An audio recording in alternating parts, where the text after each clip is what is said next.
the Deputy Administrator admits na wala pong, lahat po ng bidding na nangyari, panahon po ni Mr. Sahi. Yes. Tama? Yes, sir. And therefore, you consider it as void.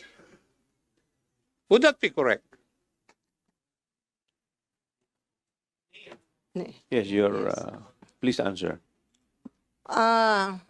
Just a backgrounder to that led to the approval. Yes. Attorney, my question is very direct and very simple. It's answerable by yes or no. We consider that as Void. Not void. The one that was forwarded to NEA, the final IMC. The fourth bidding, the fourth version, the version on the final bidding, not the contract that was signed by Mr. Sahi. Okay. Who conducted the bidding of that? Who conducted the fourth bidding? Mr. Sahi. Mr. Sahi. Mm-hmm. Now, kayo po, hindi po ba kung void yung mga ginawa po ni na Mr. Sahi nung una, edi lalong-lalo po na void yung ginawa po ninyo. Kasi it came from the same poisonous tree. Di ba, Attorney? Well, if you are Mr. to look Chairman, at it, I rest my case. Thank you. but let me explain, Boy, because the final approval, Deputy the final Administrator. approval of the contract was made by the NEA Board of Administrators, and it was them who considered that despite the illegal action of the Samselco board, who constituted themselves as SBAC, the affirmation or the approval of the AGMA was taken into greater weight, as Samselco then needed the investment management contract. Okay. Anyway, Mr. Chairman, I think there's a... Anyway, if I am to conclude the statement of Chairman Ako, hindi parang, lumalabas, void ab initio. Ganun, kasimple lang yun. Void ab initio. Maybe you can research later. Ganun lumabas eh. Diba? Anyway, Mr. Chairman, yung ibang panam.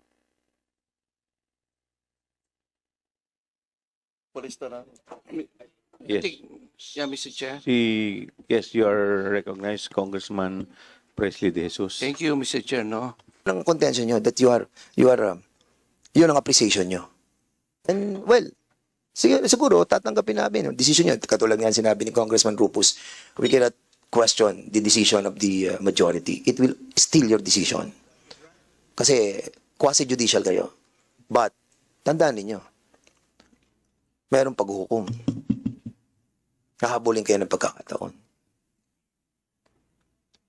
So, yun lang po muna, Mr. Chairman, kasi nga, hanggang hindi po binabago yung 1 peso and 38 cents na sinisingil sa taong bayan, na supposedly, dapat yan po ay sa bagong WAC na 8.97, according to, ayan, nagbayad din tayo kay Romulo Neri. Ang sabi ni Romulo Neri, ang WAC natin, nung kailan nyo sila pinrocure? Si Romulo Neri.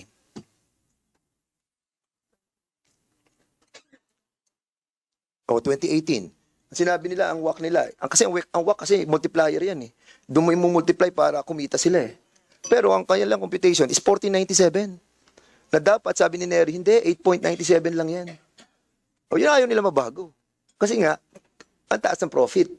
Di ba? So, baguhin natin yung 1 peso and 38 cents. Pakiusap ko sa mga regulator natin, baguhin nyo po yung lapse period ng 2016 hanggang sinasabi nyo yung 25 na lapse na yon, baguhin nyo po yung 1 peso and 38 cents. Pag hindi nyo po binago yan, hahabulin kayo ng mga congressman dito. Ayan, andyan na si Congressman JC Abalos. Ibibigay ko sa kanya ang lahat ng impormasyon. Andyan si Congressman Abante. Andyan si Congressman Rupus. Lahat ibibigay ko to para malaman niyo yung katotohanan na ako po ay hindi nagsisinungaling. Binabase ko po lahat sa dokumentong hawak ko na sinabit nyo sa ERC. Yan yung audited financial statement po ninyo. Hindi po ako magkakamali kasi the documents will not lie, Mr. Chairman. Hindi po magsisinungaling to. Akin na mo ibigay. Hindi, I will let Congressman Abante. Yeah, Mr. Chair. With the indulgence of Congressman Presley De Jesus, the Vice Chairman. Yeah, Mr. Chair. meron lang akong That's just a one quick question because I have a couple of questions with the meron reason. lang akong related Yeah, go dito ahead. kay Yeah. Okay. Congressman Fernandez. no? Please proceed. Kasi kinakailangan maging maliwanag sa taong bayan to eh, no? Unang-una, ano ba talaga ang reset sa ERC? At pangalawa, bakit hindi kayo nag-reset na matagal na panahon? Yun ang dalawang tanong ko. Unang-una, ano ba talaga ibig sabihin yan? Pakipaliwanag po yung ibig sabihin ng reset in layman's term. Pangalawa, bakit hindi sila nag-reset ang matagal na panahon? Na naayon naman sa batas. Okay. Nasa rules naman po ninyo. Please, Chairperson Mona Lisa. Salamat po, Mr. Chair. Katulad na rin po ng pagpapaliwanag po kanina, maayos naman po yung pagpapaliwanag. Ang reset ay yung paraan po natin para sa ating mga regulated entities, transmission operator and distribution utility, para po marebisa yung kanilang mga sinisingil po sa atin mga consumers. So, yung pong batas, ang gusto po niyang mangyari, wag naman pong masyadong malikot yung presyo.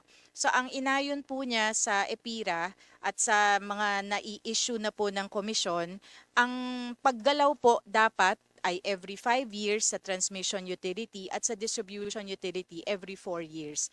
Meron pong, dahil po ang naging methodology ng reset ay forecast, forward-looking, meron po ding tinakda yung regulasyon na annual review para po makita kung yung pinangako nung utility na gagastusin niya para sa taong yon, ginastos ba niya talaga sa tamang paraan. Hindi po basta ginastos lang sa kung saan, madali naman pong gumastos ng pera. Pero yung tama po ba yung pinagkagastosan niya. So, pag po gumalaw yon, pwede pong mag-adjust ng konti. Pero ang gusto nga po sana kung mahusay yung utility, bahagya lang po ang mga paggalaw. Kasi ibig sabihin po nun, ginagawa niya yung mga pinangako niyang proyekto sa amount na pinangako niyang gagastusin niya. Or mas mababa pa kung mahusay po siyang utility. So, yun po yung reset. Tapos po, after 5 years or 4 years, magkikita ulit para sa isang malawakang pag-review nun pong kabuuan ng asset base at nung iba pa pong mga gastusin po nung utility. So yun po yung sagot po dun sa unang tanong kung ano po ba itong reset at bakit mahalaga po itong reset. Yung pangalawa pong tanong, kung bakit po hindi nakapag-reset ng matagal na panahon, baka po pasa ko po dun sa mga, katulad po, nandito naman si Commissioner Non at yung mga ibang commissioners. Kasi po nung pagpasok ko po ng August 2022, sumabak na po kami agad sa reset. So ako po, masasabi ko po itong komisyon na to, nabanggit na rin naman po kanina, seryoso po kami talaga na tapusin itong reset. Ngayon yung sa past, hindi ko po masagot. Baka po sila na lang po ang magpaliwanag po. Mr. Chair. Yes, Yeah. Congressman De Jesus. Thank you. Yeah, you're thank you for recognized. that. So, follow up to Congressman Bante, no? You know, during budget deliberation, we passed the franchise of Meralco, and that was extensively discussed. We even questions during the budget kasi kasabay na inaprubahan yan. So, but that time, Mr. Chair, wala dun si Commissioner Non. No, this is the first time. That's why I was surprised he was here. I think this is the right time and right person to ask question. Because I remember vividly back then, Commissioner Non was the chairman or the head of the oversight committee with regard to rate reset. No? Because prior to his time, si Commissioner Raul Tan, if I'm not mistaken, Rauf Tan, if I'm not mistaken, on time sila. So only during time of Commissioner Non, medyo nagkaroon ng delay. So I would like to ask Commissioner Non, ano nangyari? What really transpired during his time? Bakit doon lang nagsimula yung delay ng rate reset, Mr. Chair? Okay, Commissioner Non, would you like to respond to that? Well, in the first place, there is no such thing as oversight commissioner within ERC.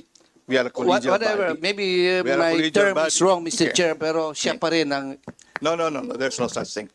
Anyway, after the third regulatory period, going What do you mean there's no such thing, Mr. Non? wala pong oversight, commissioners. So what do you do then? We are a How collegial do you body. check and recheck?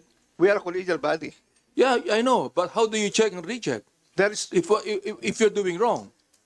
wala po yung ano, it's a collegial body. So if the body is wrong, then it has to be brought up by somebody else to either to the courts or to the ombudsman, which is the proper forum.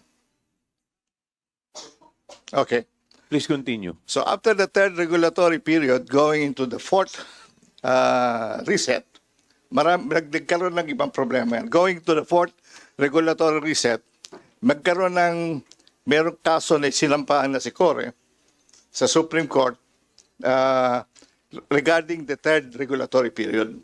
So during that time, from the time that it was sent to the Supreme Court, the ERC could not do its regular work because of the sub judice principle at that time. So we were discussing certain things, but on the regulatory reset, it was just moving, waiting for the decision ng Supreme Court on the regulatory asset base. And there were two other issues that were raised by Nasicore, including the appropriateness of operating expenses that have been charged to the case. No? But beyond that, I think the problem as far as reset is concerned is the PBR itself. It is a very complicated process, and that there is no expert as far as ERC is concerned. Okay, so what happens is there are issues that are coming up that takes a long time to be resolved, like the RAB and the WAC. If there is somebody who is very familiar as far as the thing is concerned, the inflation and RAB thing that you were talking about would not have Nag-create po ng bagong board kasi as answered by the Deputy Administrator of NEA, Attorney Lee, na galing po sa Task Force Zamboanga City Electric One. Di po ba? Yun po ang sagot nyo kanina eh. So, sila po ang gumawa na nung I presume na sila na po ang gumawa nung lapot contract. Would that be a correct assumption? Mr. Sahi, could you please answer the question of Congressman Ako? Para naguluhan na ako. Paano yung sir? Kindly? Di po ba na-dissolve kayo? Oh, undeserved, yes. Nag-put up ng NEA ng panibagong Board of Directors. Yes. Sabi nyo kanina, galing sa mga heads ng mga cooperative, Yes, if I remember it right. Tama po. tama. Si Mr. Lapot po ang isa doon. Yes. Yes. So, ibig sabihin, yung Lapot contract nangyari nung time na wala na po kayo, dissolve na po kayo, Oh. at yung Lapot board ang nandyan. Tama po. Tama. Oh. At sila rin ang nagbago noong terms of reference Oh, ng from the kontrata. original term of reference na kayo po ang gumawa. Tama ho. Kasi it's very clear, yung kontrato na signed by Laput differs from our contract that we formulated. A joint force by the NEA and Samselco. Be that as it may, Mr. Chair, para I would earn my keep, nagkaroon po ba ng panibagong bidding? Yung pagkatapos namin, wala na. In fact, we question yung bagong kontrata na hindi dumaan sa General Assembly. It was not presented to the member consumer ng Samselco. Opo. And that is, I think, a violation. Now, NEA, yun po bang, do you agree na wala pong nangyaring bidding na nag-award po dun kay Crown Desco?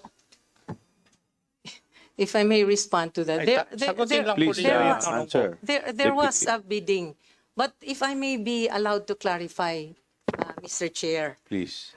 On August 30, 2018, the copy of the IM contract was officially forwarded to NEA. A copy, the final draft, that was still under the presidency of Mr. Omar Sahi.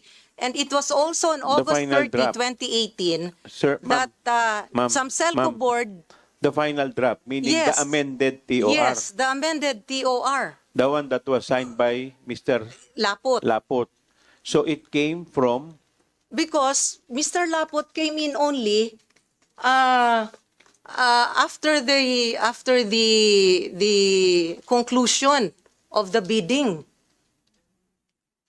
They came in only after the conclusion of the bidding because it is very clear from the office memo issued by NEA that the present board will remain to just finish the IMC. And Congressman it is Ako. also them Yes. that You forwarded recognize. So, the IMC. the special, deputy administrator admits na wala pong, lahat po ng bidding na nangyari, panahon po ni Yes. Mr. Sahi. Tama? And therefore, you consider it as void. Would that be correct? yes, your please answer. Just a backgrounder to that led to the approval. Yes. Attorney, my question is very direct and very simple. It's answerable by yes or no. We consider that as Void. not void. The one that was forwarded to NEA, the final IMC. The fourth bidding, the fourth version, the version on the final bidding, not the contract that was signed by Mr. Sahi. Okay. Who conducted the bidding of that? Who conducted the fourth bidding? Mr. Sahi. Mr. Sahi. Now, kayo po, hindi po ba kung void yung mga ginawa po ni na Mr. Sahi nung una, edi lalong-lalo po na void yung ginawa po ninyo. Kasi it came from the same poisonous tree. Di ba, attorney?